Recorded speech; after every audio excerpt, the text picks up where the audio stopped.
कसम है हमें अपने ताजा लहू की, कसम जिंदगी की, कसम आबरू की, घर अपना किसी को जलाने न देंगे, वतन पर कभी आंच आने न देंगे।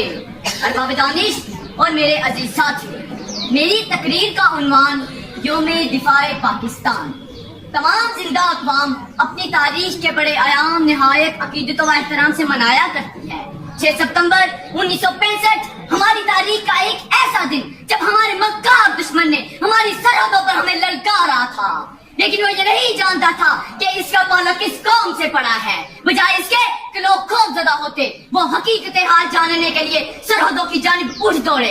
इस मौके पर इस वक्त के सदर मोहम्मद अयूब खान की गर्जदार आवाज रेडियो पाकिस्तान पर गूंजी और इन्होंने कौम से खिताब करते हुए कहा, दुश्मन ये नहीं जानता इसने किस कौम को ललकारा है, हम अल्लाह के सिपाही हैं। मुजाहिदों आगे बढ़ो और दुश्मन की तोपों को हमेशा हमेशा के लिए खामोश कर दो। अजीज साथियों, इस बलबले अंगेज खिताब को सुनकर पूरी कौम सी सपलाई हुई दीवार बन गई।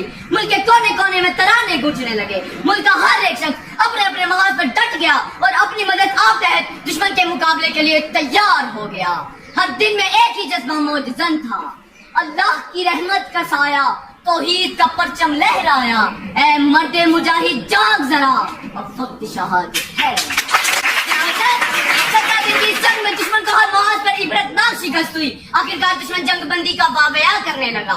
ये जंग बंद तो हो गई, मगर हिंदू सदियों तक इस शिकस्त का जख्म चाटता रहेगा।